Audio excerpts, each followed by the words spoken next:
Randy, I'm going to try to walk you through what ideally kind of best practices for creating a Greenfield application in AI and the prep work involved to make it go as smoothly as possible.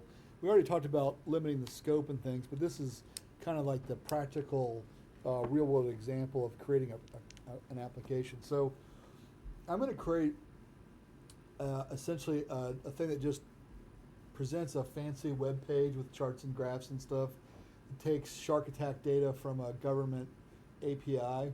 And so the preparation work I'm going to do to make this go as quickly and easily as possible is I'm going to create a problem statement, and I'll show you what that looks like, an architecture document, an acceptance criteria. So this is much similar to what you would have in a story. Guardrails, so this is things to kind of, instructions for the AI to stay away from and things not to do. And then coding standards is, for a particular team, for my team, here's how we want to do things, right? And this is also not a standard yet, but instead of putting those in a docs directory, I'm going to have an AI docs directory. Before I get started with actually creating the various documents, I just want to show you where I'm at. So there are several popular ways of implementing or integrating with AI. Most of them, all the most popular ones, are versions of Visual Studio. So what I prefer is Visual Studio with plugins. So for example, this is the CLINE plugin, which is the one I'll most likely use, or the RuCode plugin. So these things allow AI to attach to Visual Studio Code. There's Cursor and Windsurf and all these other ones, a few other ones out there. They essentially are forks of the open source version of Visual Studio Code, and then as opposed to using a plugin model to add on and enhance Visual Studio, they've essentially baked in those plugins. It's a very similar experience, and I think regardless of who you are, all the major IDEs act very, very similarly.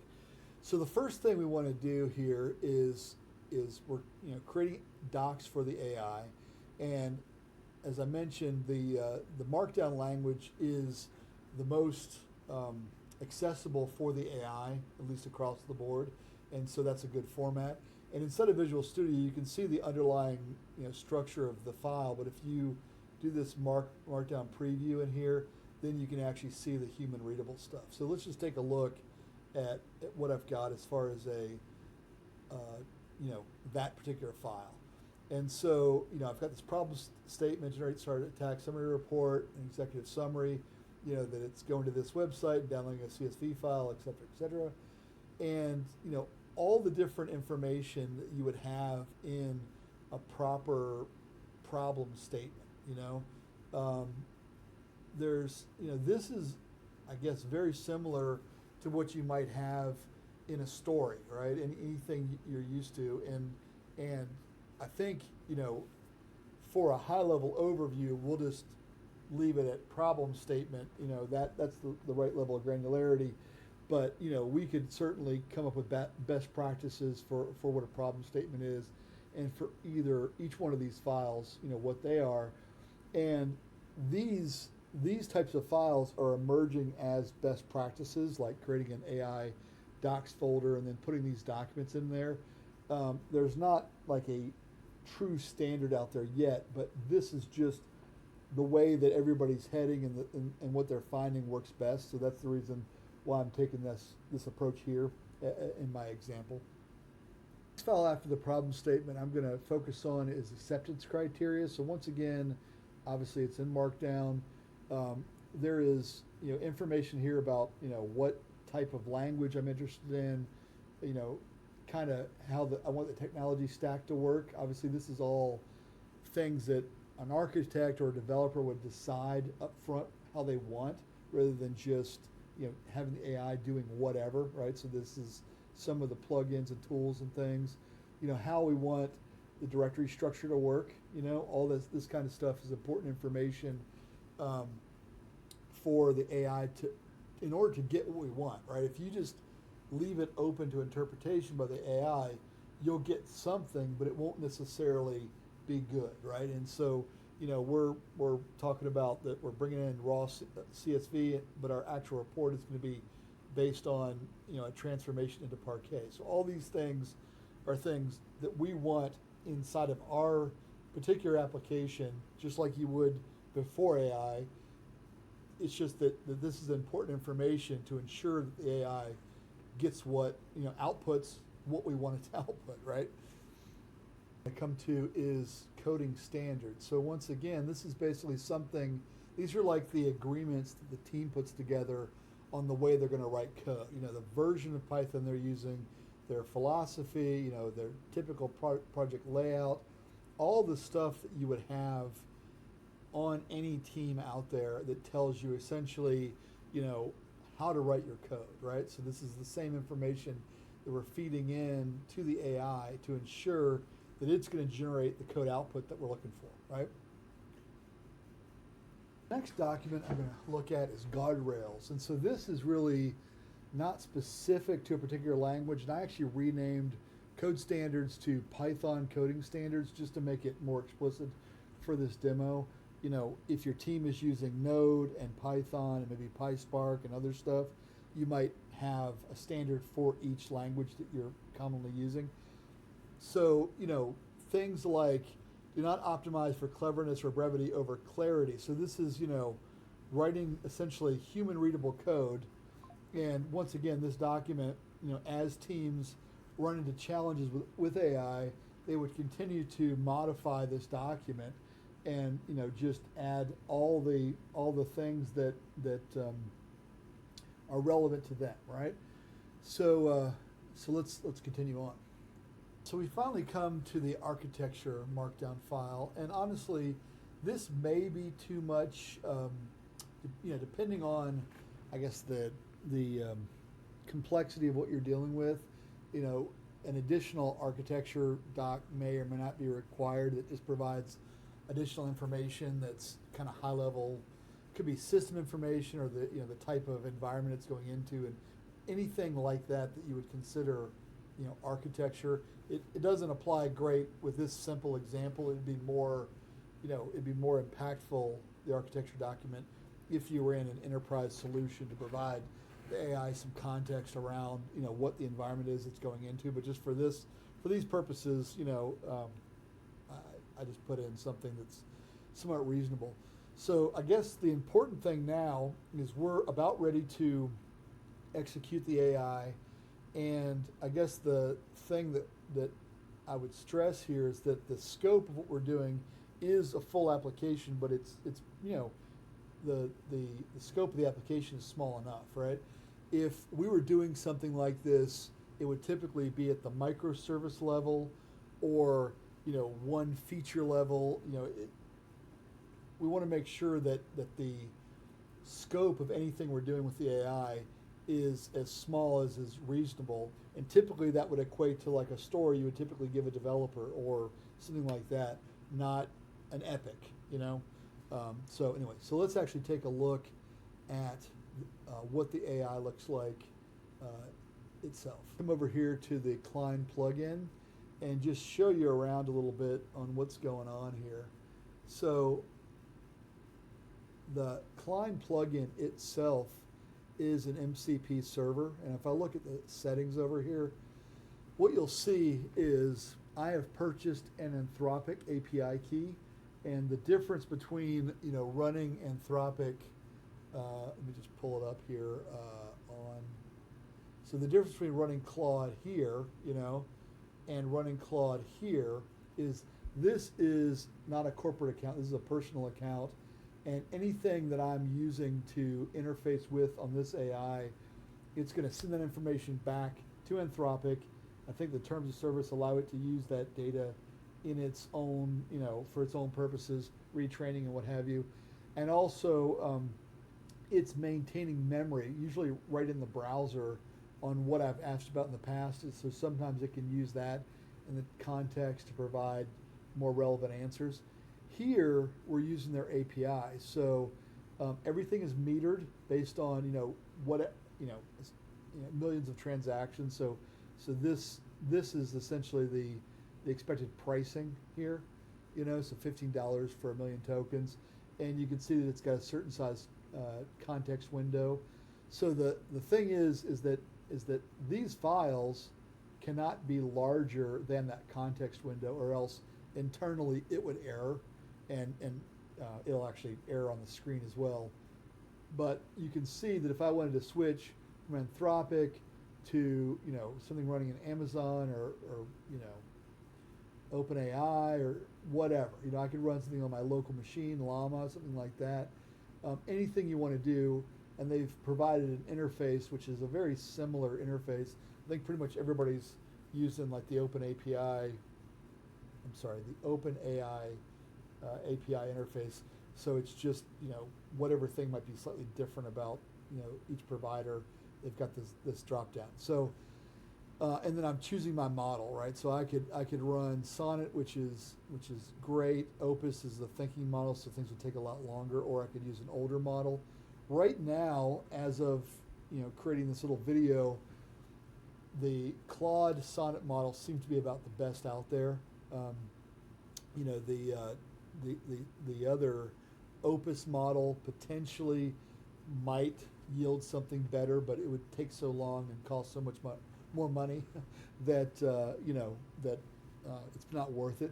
Now, in terms of expense here, I typically it might cost I don't know, $10 a day or something. Let's just say that a developer using this might run up that kind of a bill if they're going against an API. And they could go against anything, but usually these frontier APIs for code development are the right solution. And you could obviously switch back and forth between OpenAI and Gemini and Grok and all those different things, and try out based on a different problem. You could try the different models, and it doesn't cost that much to do so. In comparison to what the project is worth. So sometimes I'll end up doing that. I'll actually try it with 3 different providers or 4 different providers and see which provides me the best interface, right? So here is where the rubber meets the road. So I've got CLINE running. It's connected to the Sonnet, the Claude Sonnet 4 API. I've got my AI docs. So next what I'm going to do is provide a prompt to tell it to use those API docs to generate the application that I desire. I copied and pasted in this prompt. This is also something that a team may actually keep under source control, just the prompt they use to actually generate from their AI docs. But I'm going to go ahead and hit the button, and you can see what it looks like to actually develop this application based on the information I provided. So while this is doing this, so obviously this itself is an MCP server. So that MCP server has the ability to interact with the file system, and you give it permissions. So like, for example, I've got approvals for read, edit, and browse, all these things. When you first set things up, you can choose which permissions to automatically provide, which permissions not to provide. But you can see that the AI is actively going through and reading those documents, and then trying to create the solution that's actually outlined there, which is kind of cool. So we'll see it read through these documents, and we'll see it generating files as we go, which is pretty cool. So while we're waiting for this to do its thing, and it can take a substantial amount of time. I mean, sometimes it'll be a 5-minute deal, and sometimes it'll be a 30-minute deal. But the one thing that will also happen frequently with something even as relatively simple as this is you may have situations where the AI will get into some kind of a loop where it keeps trying the same thing over and over again, and it can't get to a workable solution, and the developer may need to intervene and stop it and give it some more context on how to go further. But one of the key aspects of this, and I just unfortunately have a gazillion things under source control in this directory, but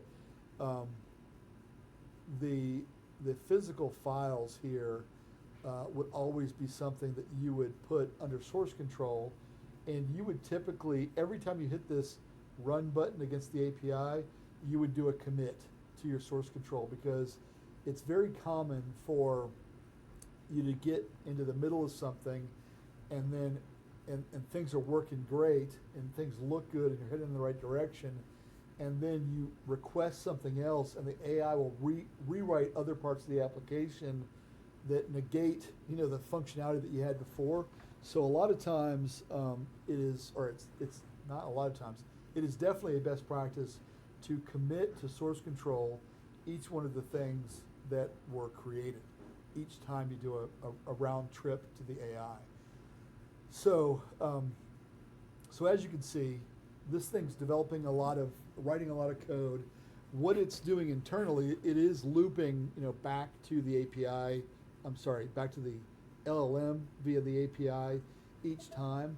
And there is a limit. So for example, I think I've got my limit now set to 20 round trips, and that's just to make sure that the AI just doesn't go crazy and burn up, $1,000 worth of time, tokens processing time sitting in a loop, which sometimes that happens.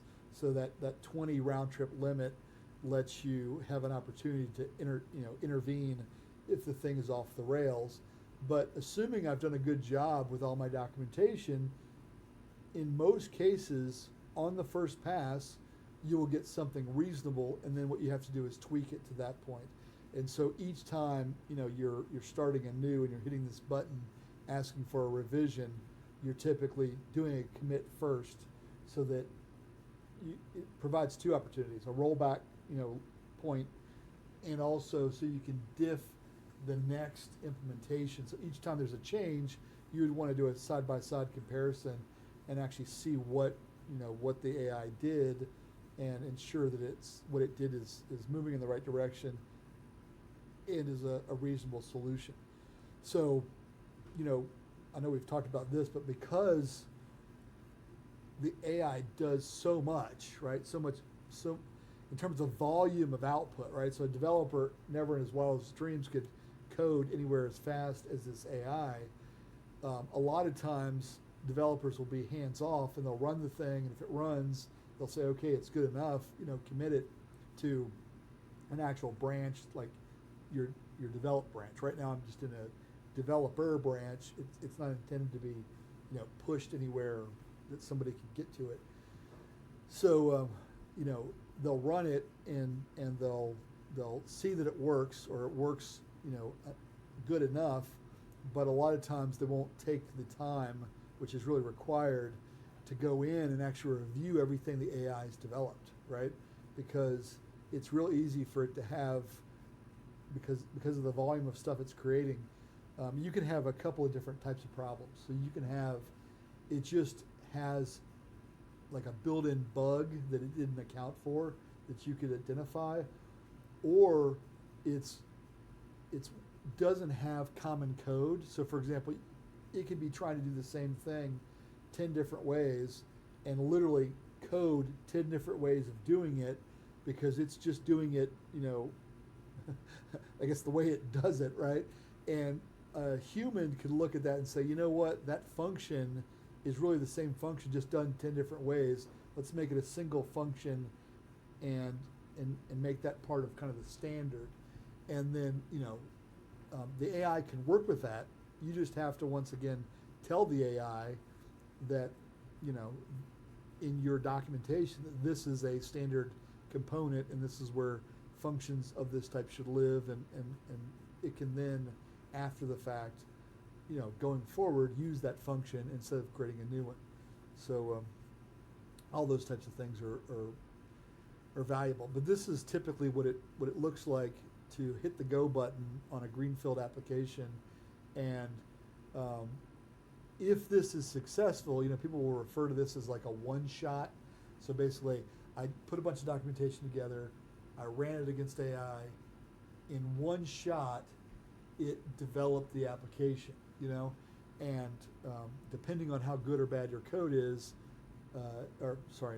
depending on how good or bad your documentation is, that it's reasonable that it might do that as long as the scope is small enough, right? So obviously, in the enterprise, each scope component is typically a microservice, like a Lambda function or a glue job or something like that. So what you can see is this guy did a bunch of work and then he hit this, auto approve of the 20 API responses. So I might come over here and say, all right, it looks like this guy is doing reasonable stuff, and so I'm going to go ahead and let him continue. So I'm going to go ahead and hit proceed.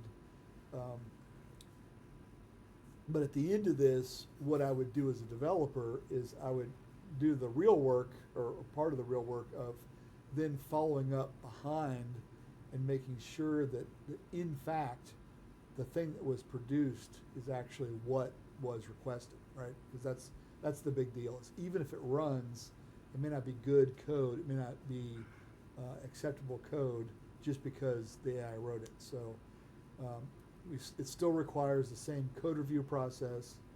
One of the beautiful things is that the AI can certainly help refine these documents. The AI can help in doing code reviews, especially if you're doing them. You can say code review this entire document. It can certainly point you into the right direction if there's things that are off. All right, so this guy's actually going to start now running the code that it produced. So it's saying that there's not currently a Python here, which means I don't have a local environment that currently exists. Now, I'm going to let it run a few times and see if it figures this out on its own. If not, I'll create a local environment and then tell it about that local environment.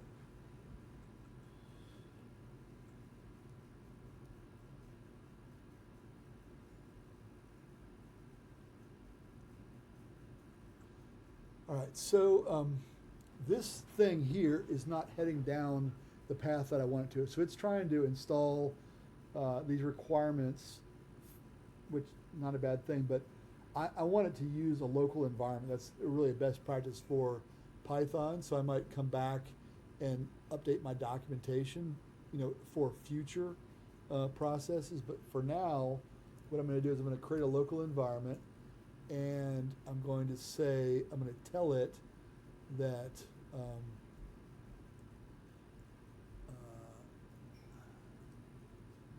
going to say, please use local environment found at. So I'm going to reject what it's trying to do, and I'm going to give it that bit of information. And so now it's looking for a local environment. Okay, so it sees that local environment, and now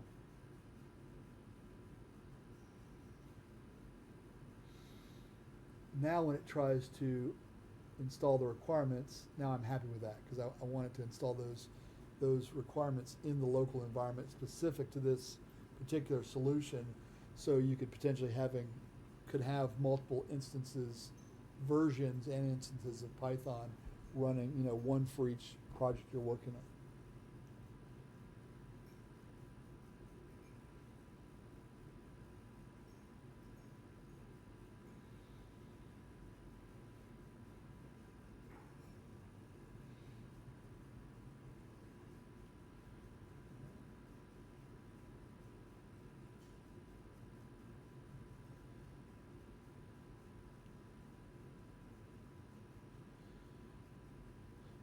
So what's really interesting is I've asked it to create tests, and it's actually using the test to create the function, to test the functionality of the solution, which is pretty neat.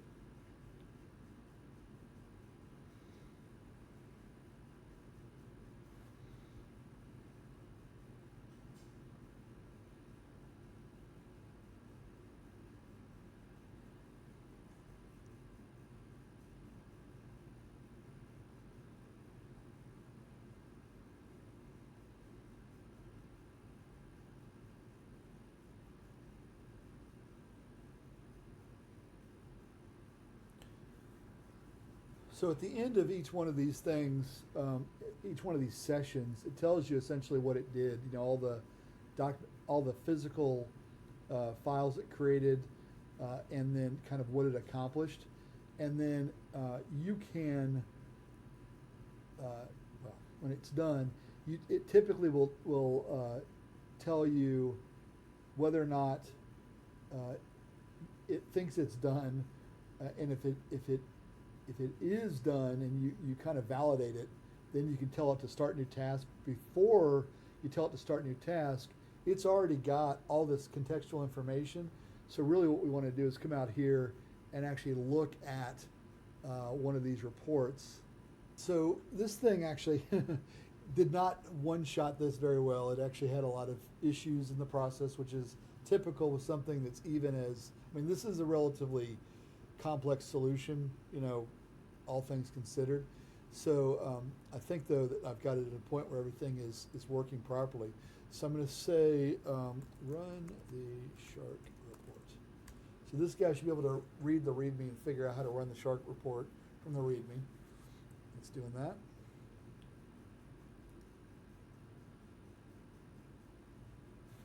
All right. It's actually using the help to try to figure out how to do that. You would think it would have known already, but it did figure it out correctly. All right. So now it's actually running the code. So it's downloading the data, fetching the records from the API. It failed to load some of the data, but it looks like it got other data. So let's see what it does with that.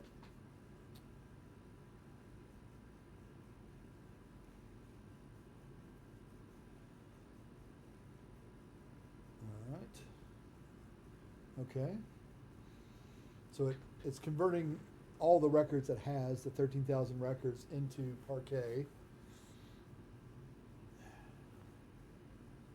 All right, so it generated the report, which is cool.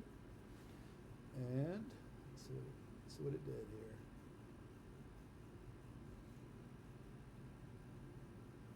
All right.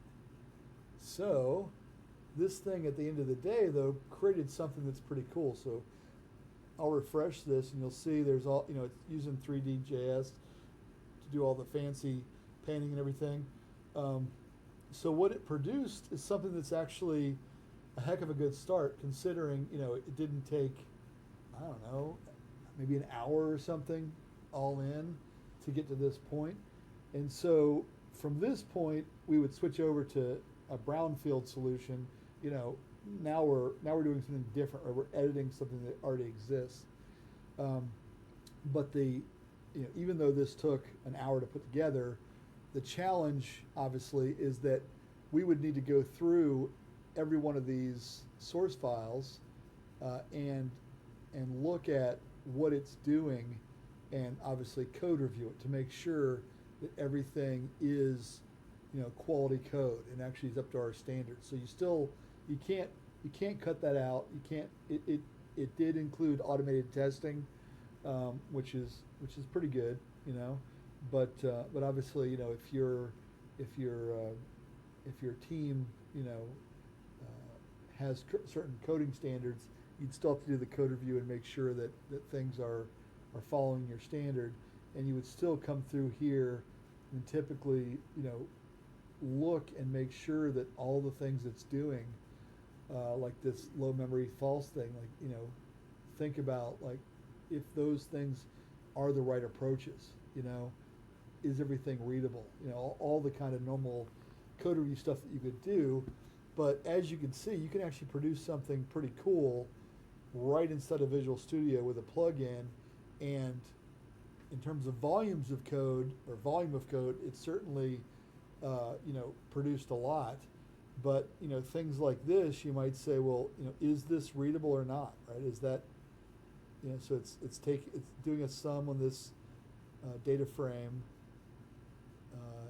You know, like, is this something that a human could follow and understand what they're seeing the next time through? Those are the kind of things that you would have to do as a team, and then you could come back and update your you know, coding standards for Python or whatever in the future. So anyway, hopefully that was an example of how this stuff actually works for a Greenfield solution, and then next I'll move on to something that's brownfield and try to do an edit on something.